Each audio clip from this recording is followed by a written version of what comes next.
L'invité business avec Banque Populaire Grand Ouest et sa banque d'affaires de proximité autochtone.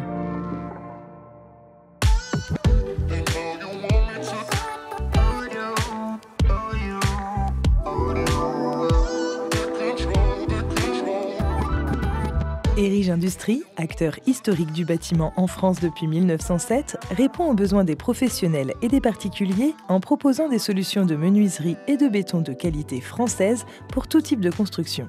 Avec plus de 1800 collaborateurs et un chiffre d'affaires de près de 800 millions d'euros en 2023, Erige Industrie s'inscrit dans une démarche tournée vers le développement durable, intégrant transition écologique, cohésion sociale et innovation durable. Benoît Hainaut, président du directoire de Erige Industrie, est aujourd'hui l'invité business. Bonjour Benoît. Bonjour Clément. Merci beaucoup d'avoir accepté notre invitation sur ce plateau de l'invité business, dans ce décor exceptionnel du départ du Vendée Globe, 10e édition au Sable d'Olonne. Très heureux de te recevoir dans cette émission. J'aime bien commencer cette émission toujours en donnant un petit coup d'œil dans le rétroviseur, en évoquant justement la jeunesse de ces dirigeants, de ces enfances aussi. Et je me posais la question, peut-être qu'en remontant en 1983, et je parle sous ton contrôle, tu me diras, de te demander à quoi rêvait le jeune étudiant ingénieur en nucléaire à Bruxelles. Est-ce qu'il y avait déjà un destin d'industriel qui se forgeait sur tes tableaux de bord, dans ton esprit ? J'étais passionné par l'énergie. Passionné par le futur du monde, par son développement. On était encore dans l'aventure un peu spatiale à ce moment-là et on se posait la question, mais quelle énergie utiliser pour aller explorer tout ce monde ? Raccourci saisissant avec ces marins qui vont explorer nos mers.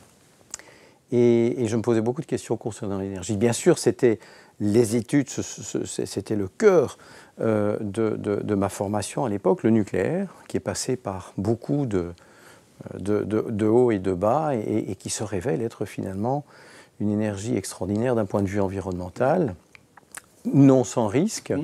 Et je me posais la question de savoir finalement qu'est-ce qu'il y a d'autre. Est-ce que le solaire, est-ce que l'éolien, est-ce que d'autres sources d'énergie vont nous permettre de faire tout ce que l'homme et son génie peuvent faire. Et en 1985, 2 ans après, tu te retrouves à Louvain. On connaît bien tous les deux, diplôme post-universitaire en management. Et ça, c'est intéressant parce que est-ce que derrière, déjà, il y avait l'idée, un jour, d'embarquer, de diriger des femmes et des hommes dans un projet entrepreneurial ? Dans un premier temps, c'était pour moi nécessaire de travailler avec d'autres. Les études d'ingénieur sont des études solitaires, où on se retrouve devant des problèmes complexes qu'on doit résoudre, qu'on doit comprendre.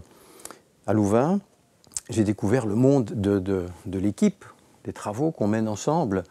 Et je me suis dit, mon Dieu, quelle différence entre faire quelque chose, réussir quelque chose seul et construire des choses avec tout ce que ça implique de capacité de travail ensemble en équipe. Ça a été Louvain, indépendamment de la formation, bien sûr, qui m'a ouverte à l'entreprise, à l'administration des entreprises, au marketing, à l'innovation. Et à une université formidable. Oui, et puis une dimension humaine aussi, on poursuit ton parcours, première expérience professionnelle, notamment dans un groupe italien, ouverture vers l'international bien entendu, vers l'Europe. Et puis tu m'as dit, quand on a préparé cet entretien, tu m'as dit finalement cette dimension humaine, je l'ai apprise de manière très simple mais évidente. On va visiter les infrastructures de ce groupe et je vois le patron, le dirigeant à l'époque qui va serrer toutes les mains sur le terrain, sur les ateliers. Ça t'a marqué ce souvenir-là ? Alors ça m'a marqué d'autant plus que cet homme était un grand politique, un grand dirigeant, député maire d'ailleurs, ministre, fils du fondateur de cette entreprise qui est une très très belle ETI, une grande ETI internationale italienne, un peu comme les ETI allemandes, qui avaient cette capacité de se projeter à l'exportation. Et voilà cet homme qui accueille le petit ingénieur que je suis, qui débarque de Belgique et qui lui dit « Venez, je vais vous montrer mes usines », et qui commence par serrer la main de tous ses opérateurs avant d'aller dans le bureau du directeur de l'usine pour parler avec lui. Et je me suis dit, peut-être que l'ordre des priorités doit être un petit peu changé dans mon esprit par rapport à tout ce qu'on peut dire dans la vie académique. Et je me suis rendu compte que la réalité, c'était qu'une entreprise n'était rien d'autre que des femmes et des hommes qui se donnent envie d'aller vers quelque part. Première richesse de l'entreprise. Ça t'a suivi, tu l'as gardé, c'est un mantra aussi que tu incarnes aussi pleinement aujourd'hui dans ta vision managériale. et dans le projet d'entreprise que tu conduis depuis ton arrivée en 2020, je parle sous ton contrôle, ce qui à l'époque s'appelait le groupe Erige, qui est devenu aujourd'hui Erige Industrie, on va en parler dans un instant, mais de quoi tu es le plus fier depuis 2020? Qu'est-ce que tu as conduit, qu'est-ce que tu as changé comme grand projet industriel au sein de ce groupe? Je pense que le plus important, quand on arrive dans une très belle entreprise comme le groupe Erige, qui est une entreprise familiale, avec des actionnaires familiaux qui sont là, qui incarnent cette histoire extraordinaire, c'est d'inspirer un changement. Et ce changement, c'était pour moi une évidence, c'est le changement lié au réchauffement climatique, à l'importance que nous devons accorder à l'environnement, en sachant que dans peu de temps, la réglementation va contraindre à peu près tous les secteurs de l'activité, y compris les nôtres, à être particulièrement disciplinés et efficaces dans la gestion de ces sujets. Et pour moi, c'était important de convaincre tout le monde de l'importance de ce sujet. Et je me suis rendu compte, chemin faisant, que cet aspect-là était en réalité une attente très forte de tous ceux qui étaient à l'intérieur de l'entreprise, mais aussi de tous ceux qu'on essayait d'attirer de l'extérieur. Et mon objectif a été d'essayer de faire passer l'intégralité de nos collaborateurs à travers les fresques du climat, qui est finalement une très jolie première étape pour se dire, mon Dieu, mais ce réchauffement climatique, c'est nous, êtres humains, qui l'avons créé. Donc comment peut-on l'atténuer? Comment peut-on concrètement, de façon très pragmatique, mettre des mesures en place pour le réduire? Est-ce que tu crois sincèrement qu'on peut faire ces changements-là, qu'on peut engager ces changements sans entamer la performance? J'en suis absolument convaincu. Et j'en suis notamment convaincu qu'on le voit déjà. Je pense qu'il y a une question de bon sens d'un côté, il y a une question de focalisation sur les initiatives, les actions très concrètes, très pragmatiques qu'on peut mettre en place de façon à arriver à ces objectifs. Réduire l'empreinte carbone, c'est par exemple réutiliser des produits. C'est par exemple recycler des anciens produits pour fabriquer les nouveaux. Ça paraît très simple, mais la réalité, et tu as raison, ce n'est pas si simple. Pourquoi? Je prends l'exemple d'une fenêtre. Une fenêtre va vivre une quarantaine d'années. Comment récupère-t-on cette ancienne fenêtre le moment venu, le jour où on la remplace? Comment est-ce qu'on va la démanteler?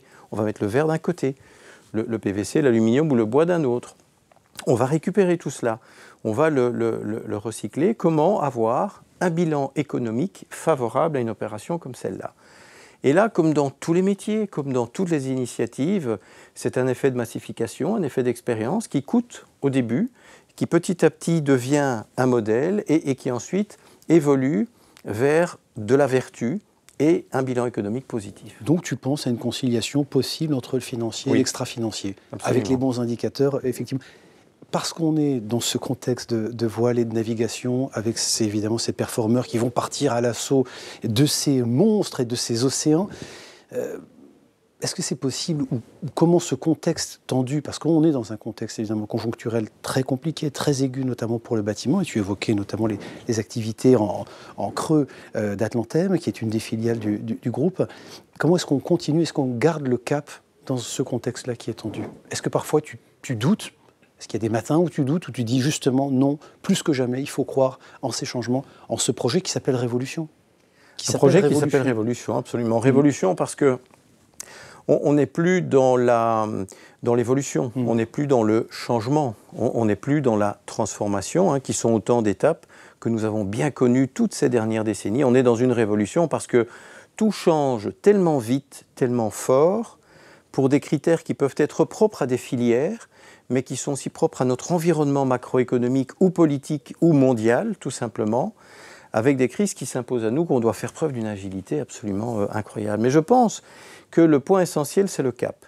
On se donne un cap. Et la métaphore maritime est formidable, parce qu'on sait très bien qu'on n'arrive jamais à un endroit en ligne droite. Jamais. On va chercher le vent, on va chercher les bons angles pour finalement arriver à notre cap. Notre cap, c'est un cap très clair. L'humain, la réduction de l'impact environnemental de façon à devenir vertueux, et la dimension de la digitalisation, de l'informatisation, de la gestion de la data, parce qu'on sait tous que l'intelligence artificielle devient un sujet tellement important que si les fondamentaux ne sont pas mis en place, on ne pourra pas l'utiliser. Ces 3 éléments-là donnent un cap transversal à tous. Ensuite, eh bien, on s'adapte et on cherche à trouver toutes les actions pour parer les coups de vent, les tempêtes, les tourbillons, et pour se préparer. Mais le cap est très important et on ne peut pas s'en détourner. Ça, c'est évidemment une forme de volonté et puis d'ambition managériale qui est partagée au sein de nos états-majors. Bon, on parle de ce cap justement et on file effectivement la métaphore du côté maritime. La question du temps long aussi, parce qu'il faut être à la fois très réactif dans ce contexte effectivement un peu bousculé, mouvant, changeant. La question du temps long, une entreprise et un groupe comme Érige Industrie aujourd'hui, tu l'as dit, une entreprise familiale, capitalistiquement en tout cas, et puis dans ses convictions, ça oblige aussi à du temps long. Tu es dépositaire de cette histoire. Il faut agir entre ces 2 temporalités. Réaction justement dans l'urgence et anticipation, investissement dans le temps long avec Érige Industrie. Absolument. Et avec une responsabilité qui est particulière dans un groupe familial, qui est celle, en effet, de prendre soin d'un patrimoine, d'une histoire de près de 120 ans. Et donc, ce cap est celui qui permet à l'entreprise de se positionner petit à petit en fonction des turbulences qu'on peut rencontrer, mais qui permet à l'entreprise de se positionner pour répondre précisément à toutes ces exigences de demain. On sait très bien que la digitalisation, qui est déjà en place depuis 10-15 ans, va accélérer de façon foudroyante. On sait que l'impact du réchauffement climatique, ce n'est pas que une réglementation qui arrive, une taxonomie, une CSRD, oui, bien sûr, avec la complexité qu'on connaît. C'est simplement, nous sommes ici au Sable d'Olonne, à niveau de l'eau qui monte petit à petit, il y a des travaux, là on est en train de rehausser. Ce sont des choses qui sont devenues concrètes. J'ai été frappé, j'étais au Canada, nous avons des activités au Canada, il n'y a pas eu de Noël blanc au Canada l'an dernier. Noël était vert. Souvenons-nous d'abord des éléments dramatiques d'inondation qu'on peut connaître ici ou là, les sécheresses dramatiques qu'on peut connaître ici ou là. Tout ça nous donne une perception du danger qui est très très claire. Donc ce cap et le fait de le tenir s'impose aussi à nous pour des raisons très pragmatiques, c'est qu'on peut toucher ce genre de choses. Tu assumes ce rôle politique avec un grand P en tant que chef d'entreprise aujourd'hui ? Oui. C'est ce qui te fait lever le matin, je pense que c'est important. Du sens, ouais. Voilà, je pense que ça donne du sens. Et le mot que tu viens d'utiliser est essentiel parce qu'aujourd'hui, on ne peut plus s'épanouir dans une entreprise juste parce qu'on fait bien son travail et parce qu'on en est récompensé par une rémunération ou par une motivation. On s'épanouit dans une entreprise ou dans une activité parce qu'elle est porteuse de sens.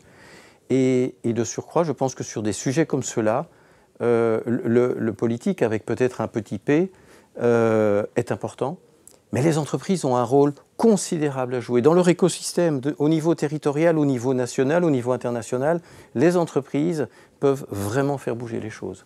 Merci Benoît, merci beaucoup d'avoir accepté notre invitation. Avec grand plaisir. Pour l'invité business, merci.